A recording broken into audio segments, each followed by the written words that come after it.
तो चलिए आज के इस योर टीचर की वीडियो क्लास में सभी का स्वागत है। मेरी तबीयत कुछ अच्छी नहीं थी इसलिए मैं वीडियो अपलोड नहीं कर पा रही थी। तो चलिए शुरू करते हैं। आज हम लोग अतीत से अर्थवान का 5वां अध्याय शक्ति के प्रतीक के रूप में वास्तुकला, किले एवं धार्मिक स्थल, मतलब जो वास्तुकला है, जो किले हैं, जो धार्मिक स्थल है, उसके बारे में आज हम लोग पढ़ने वाले हैं। ठीक है, तो चलिए हम लोग इसको पहले आज शुरू करते हैं। कक्षा 6 में बच्चों हम लोग ये पढ़ चुके हैं कि जो तत्कालीन शासक थे उन्होंने अपने धार्मिक विश्वासों को व्यक्त करने के लिए बौद्ध, जैन और हिंदू धर्म से जुड़े उपासना स्थलों का निर्माण करवाया था। तो उन्होंने क्या करवाया था बच्चों? उपासना स्थल, मतलब कि जहां लोग जाकर उपासना करते हैं, मंदिर, मस्जिद, इस तरह से इन्होंने उपासना स्थल का निर्माण करवाया। मध्यकालीन शासकों ने भी इन्हीं विचारों से प्रेरित होकर स्थापत्य कला के कई नमूने निर्मित करवाया। तो बच्चों स्थापत्य कला के कई नमूने निर्मित करवाए। स्थापत्य कला का क्या अर्थ होता है? स्थापत्य कला का अर्थ होता है बच्चों भवन निर्माण और शिल्प का जो विज्ञान है, शिल्प विज्ञान के सम्मिलित, यानी दोनों के रूप को जब मिला देते हैं, भवन का निर्माण और जो शिल्प कला जो होता है, शिल्प विज्ञान की जो कला को जब मिला देते हैं तो उसे स्थापत्य कला कहते हैं। ठीक है, तो और जैसे शिल्प कला कहेंगे, शिल्प कला क्या होता है? हाथ से की गई हुई कारीगरी। ठीक है, हाथ से की गई हुई कारीगरी, मूर्तिकार, मूर्ति बनाना, इस तरह की जो कलाएं होती है उसे शिल्प कला कहते हैं, जो हाथों से बनाई जाती है। इस काल में शासकों ने अपने धार्मिक विश्वासों के अलावा राजनीतिक शक्ति और प्रभाव को भी इमारतों के निर्माण द्वारा व्यक्त किया। मध्यकाल का शासक वर्ग अपनी सत्ता को वैध ठहराने, शासन को स्थायी बनाने तथा पड़ोसी राज्य से अपने राज्य को श्रेष्ठ साबित करने आदि के उद्देश्य से, मतलब कि जो स्थापत्य कला के जो कई नमूने तैयार किए गए, ये क्यों किए गए? क्योंकि वो हर जो शासक जो था वो चाहता था कि हम जो है पड़ोसी राज्य से ज्यादा बेहतर है, हम जो है पड़ोसी राज्य से ज्यादा श्रेष्ठ हैं। ठीक है, तो उद्देश्य से बड़े पैमाने पर इमारतों और धार्मिक स्थलों का निर्माण करवाया गया। 8वीं से 18वीं शताब्दी के बीच भारत के विभिन्न क्षेत्रों से अलग अलग निर्माण शैलियों में राजाओं एवं उनके अधिकारियों द्वारा 2 तरह की इमारतों का निर्माण किया गया। ठीक है, तो कौन कौन सा 2 तरह की इमारतों का निर्माण किया गया बच्चों? यहाँ पे देखिए, पहली तरह की इमारतों में किले, महल तथा मकबरे थे जो राजाओं एवं बादशाहों के निजी हितों के लिए थे, मतलब वो अपने लिए थे, उनके लिए थे। दूसरी श्रेणी में मंदिर, मस्जिद, हौज, कुएं, सराय, बाजार जैसी इमारतें धार्मिक और लोगों के उपयोग से जुड़ी थी। ठीक है, तो मतलब 2 तरह के निर्माण कराए गए। जैसे यहाँ पे देखिए, मैंने छोटा नोट बनाया ताकि इतिहास को याद करने में आसानी हो। तो शक्ति के प्रतीक के रूप में वास्तुकला, किले एवं धार्मिक कला, तो जो भी इस पाठ में दिया है उसका मैंने सार नोट के रूप में लिखा है ताकि वो आपको अच्छे से समझ में आए। 8वीं शताब्दी से 18वीं शताब्दी के बीच राजा ने 2 तरह की इमारतों का निर्माण किया। ठीक है, कब? 8वीं से लेकर 18वीं तक। पहला, यहाँ पे लिख दीजिए, पहला किले, महल एवं मकबरे बनाए जो अपने हित के लिए थे, मतलब उनके लिए थे। दूसरा, मंदिर, मस्जिद, हौज, कुएं, सराय, धार्मिक स्थल बनाए जो दूसरे लोगों के लिए थे। ठीक है, जो आम जनता के लिए थे। संरचना शैली और निर्माण सामग्री के आधार पर इस काल में बनने वाली इमारतों को 3 भाग में बांट सकते हैं। अब आई बात संरचना शैली, मतलब वो किस, उसका जो बनाने का तरीका है, उसकी जो शैली है, उसका जो तरीका है वो कैसा है। और निर्माण सामग्री, मतलब कि उस मंदिर का या उस भवन का या उस इमारत का जो निर्माण हुआ है उसमें सामग्री कौन कौन सी लगी है। ठीक है, तो इससे इमारत को जो है वो 3 भाग में हम बांट सकते हैं। तो पहला भाग है, तो हम लोग पहले इसको भी थोड़ा सा देख लेते हैं। यहाँ तक आपका नोट तैयार हुआ कि यहाँ पे जो दिया है, देखिए, दूसरी श्रेणी में मंदिर, मस्जिद, हौज, कुएं, सराय इमारतों और लोगों के उपयोग से जुड़ी थी। संरचना शैली और निर्माण सामग्री के उपयोग के आधार पर इस काल में बनने वाली इमारतों को 3 भाग में बांट सकते हैं। पहले भाग के अंतर्गत 8वीं से 13वीं शताब्दी के बीच बने मंदिरों को रखा जा सकता है। मंदिर का निर्माण मुख्यतः नागर और द्राविड़ नामक दो शैलियों में हुआ। वस्तुतः इस काल में स्थापत्य कला के सभी रूप का विकास हुआ, जिसमें मंदिर ही अभी बचे हैं। मतलब बहुत सारी चीजों का निर्माण हुआ था, लेकिन हमें देखने के लिए आज जो हम देख पाते हैं इतिहास को, मंदिर के ही रूप में हम बचे हुए देख सकते हैं। तो जैसे अब हम लोग इसमें कैसे बनाएंगे नोट, पहले भाग में, ठीक है, 8वीं से 13वीं सदी के बीच बने मंदिर। पहले भाग में 8वीं से 13वीं सदी के बीच बने मंदिर। तो मंदिर का निर्माण दो शैली में हुआ। पहला, अब यहां फिर हम लिखेंगे, पहला नागर शैली और दूसरा द्राविड़ शैली। ठीक, पहला नागर शैली और दूसरा द्राविड़ शैली। ठीक है, तो अब देखिए हम लोग उसके बारे में पढ़ेंगे, फिर हम लोग नोट की बात करेंगे।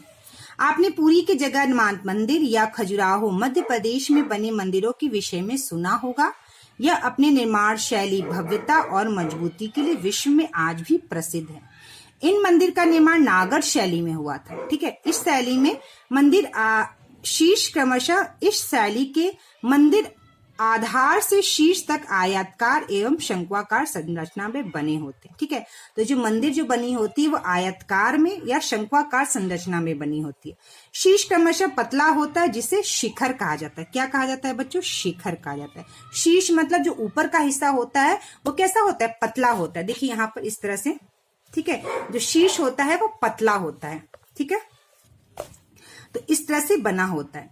इस शैली के मंदिर के केंद्र भाग में प्रधान देवता की मूर्ति स्थापित होती है। ठीक है, जो केंद्र में मूर्ति होती है जिसे गर्भगृह कहा जाता है।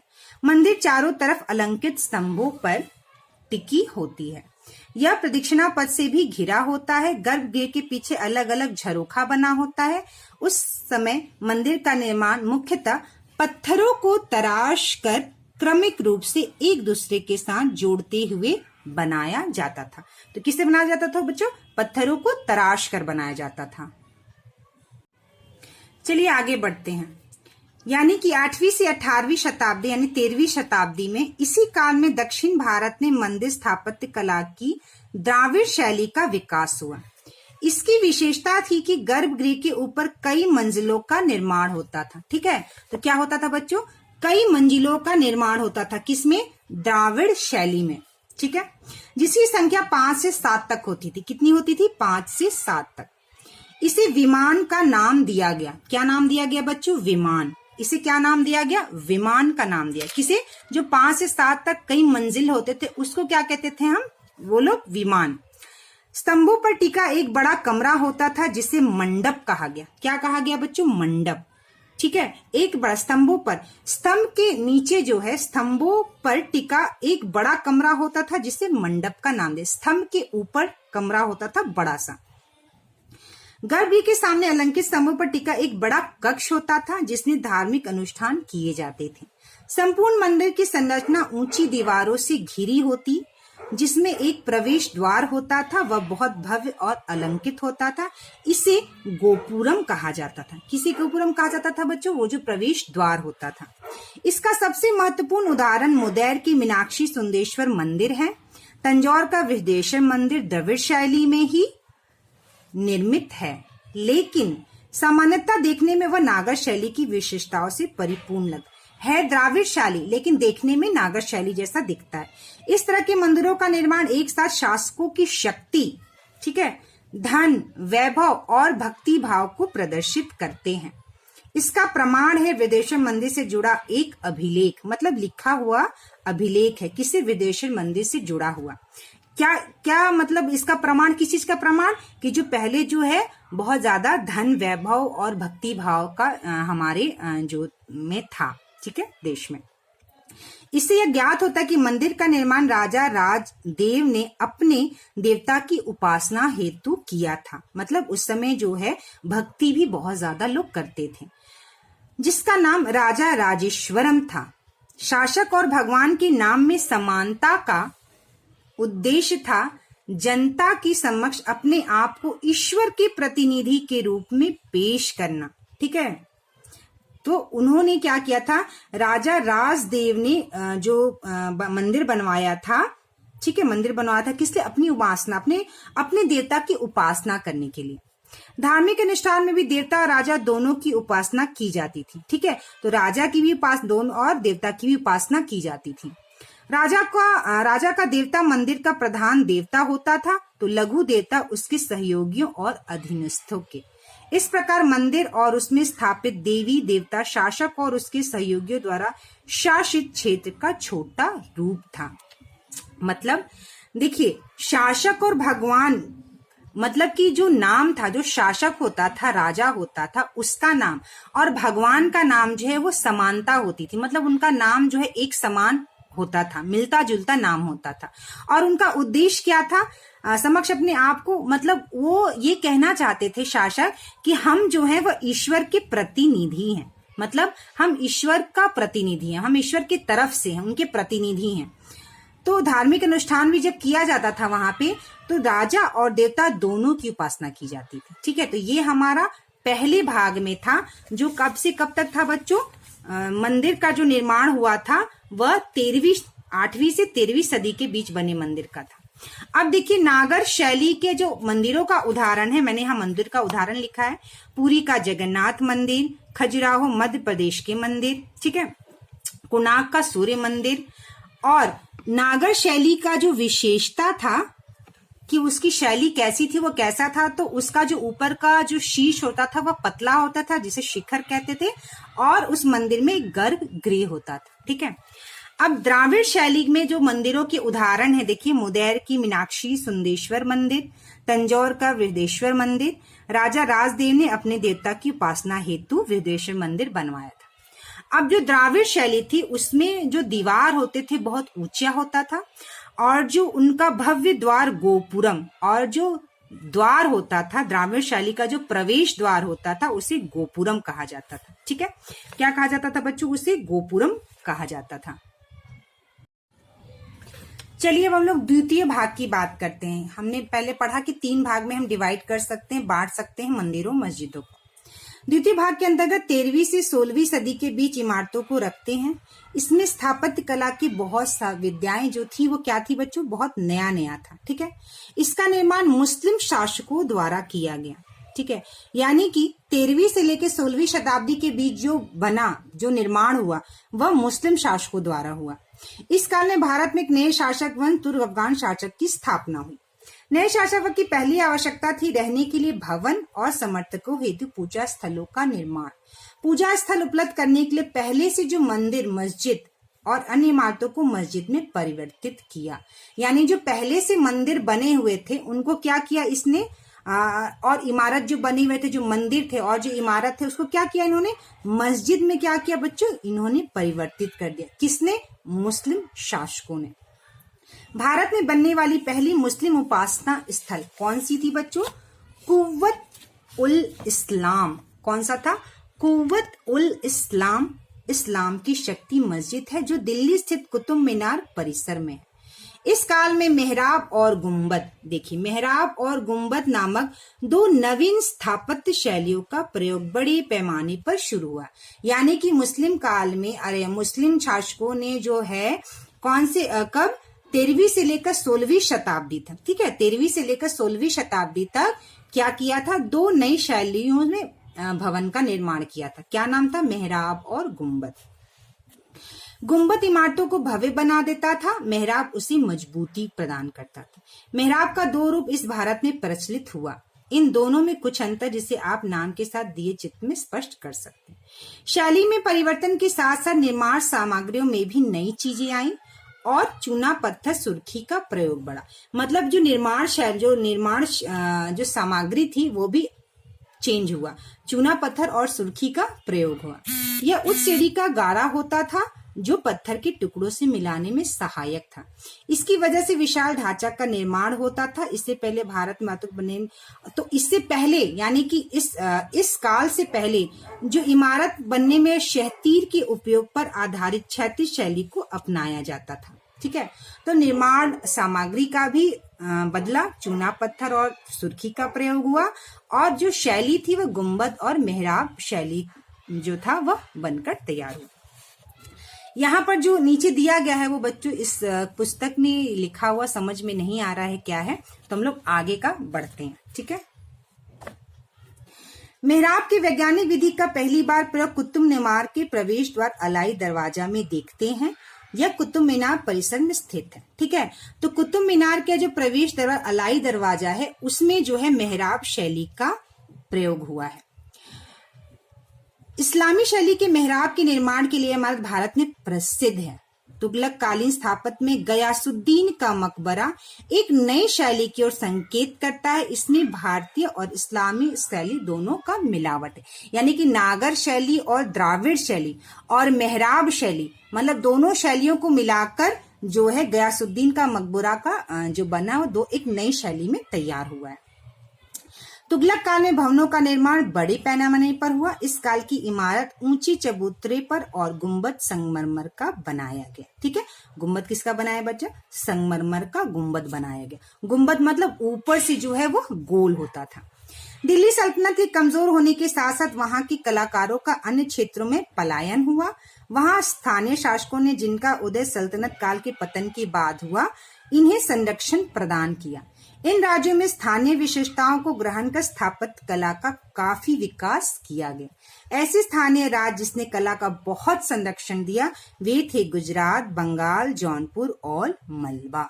तो यहाँ जगह जो है वो स्थापत्य कला का बहुत ज्यादा विकास, मतलब बहुत ज्यादा वह आगे बढ़ता गया। ठीक है। तो ये हमने पढ़ा, दोनों भाग पढ़ लिया, पहला भाग और द्वितीय भाग। अब देखिए यहाँ पर 12वीं शताब्दी में बिहार में तुर्कों का अधिकार हो गया था, हमने पढ़ा था पिछले पाठ में। इसके बाद बिहार में भी तुर्क अफगान शैली में इमारतों का निर्माण शुरू हुआ। इनमें आरंभिक इमारत है बिहार शरीफ स्थित मलिक इब्राहिम या मलिक बया का मकबरा, दोनों नाम से जाना जाता है, और तिलहड़ा का मस्जिद, बेगू हजाम का मस्जिद। तो ये जितने भी मस्जिद हैं वह किस शैली में थे बच्चों? किस शैली में थे? जो है वह तुर्क अफगान शैली में, यानी शासकों द्वारा जो शैली थी बनाई गई थी, जो कि मेहराब और गुंबद शैली में। ठीक है। अब देखिए यहाँ पर आगे है, बिहार में तुर्क काल की सबसे महत्वपूर्ण इमारत बिहार शरीफ स्थित मलिक इब्राहिम मलिक का मकबरा है। इसका निर्माण 1353 में हुआ। इस पर दिल्ली की तुगलक शैली का प्रभाव है। इसकी प्रेरणा गयासुद्दीन तुगलक के मकबरे से ली गई है। इसमें ढलवा दीवारें और गुंबद बनाया गया। इसका निर्माण ईंटों से हुआ है। मलिक इब्राहिम प्रसिद्ध सूफी संत थे। इस मकबरे का निर्माण इनके लड़के सैयद दाऊद द्वारा किया गया। तो हम लोगों ने 2 भाग पढ़ लिया। ठीक है। तो इसका आप नोट इस प्रकार छोटा सा आप बना सकते हैं ताकि आपको पढ़ने में और याद करने में आसानी हो। द्वितीय भाग में 13वीं से 16वीं शताब्दी में क्या क्या हुआ? जो इमारत बना इसका निर्माण मुस्लिम शासकों द्वारा किया गया था। कौन? तुर्क अफगान शासक वर्ग की स्थापना हुई थी। पहले से मौजूद कुछ मंदिरों एवं इमारतों को मस्जिदों में क्या किया गया बच्चों? परिवर्तित किया गया। फिर भारत में बनने वाली पहली मुस्लिम उपासना स्थल कुव्वत उल इस्लाम मस्जिद है, जो दिल्ली स्थित कुतुब मीनार परिसर में। द्वितीय भाग में जो मुस्लिम शासकों द्वारा किया गया था इमारतों का निर्माण, उसमें 2 नई शैली का प्रयोग किया। कौन कौन सा? पहला मेहराब और दूसरा गुंबद शैली। मेहराब शैली, गुंबद शैली। मेहराब शैली जो है वह मंदिरों को मजबूती प्रदान करता था और गुंबद शैली जो है उसको भव्यता प्रदान करता। इसमें जो है निर्माण सामग्री जो है वो चूना पत्थर और सुर्खी का प्रयोग किया गया। गयासुद्दीन का मकबरा जो है वो एक नई शैली थी। कौन सी नई शैली थी? भारतीय प्लस इस्लामी शैलियों का सुंदर समावेश हुआ। भारतीय शैली में हम लोगों ने क्या क्या पढ़ा था बच्चों? नागर शैली और द्राविड़ शैली। ठीक है। नागर शैली और द्राविड़ शैली जो भारतीय की थी, भारतीय इस्लामी शैलियों का सुंदर समावेश हुआ। मतलब जो नागर और द्राविड़ शैली जो थी और जो इस्लामिक शैली थी मेहराब और गुंबद, इन दोनों को मिलाकर एक नई शैली बनी, जिसका उदाहरण है गयासुद्दीन का मकबरा। तो हम लोगों ने 2 भाग पढ़ लिया, किस किस तरह के मंदिर बने और क्या क्या था। और तृतीय भाग जो है हम लोग नेक्स्ट वीडियो क्लास में पढ़ेंगे। इसका भी नोट मैंने तैयार किया है। तो यहाँ से जो है हम लोग तृतीय भाग का पढ़ेंगे नेक्स्ट वीडियो क्लास में, ठीक है। तो पहले भाग में नागर शैली और द्राविड़ शैली थी, दूसरे भाग में मुस्लिम शासकों द्वारा इमारत बनाया गया जो कि मेहराब और गुंबद शैली में था, और एक नई शैली भी थी। तो नेक्स्ट वीडियो क्लास में हम लोग इसके आगे का पढ़ेंगे।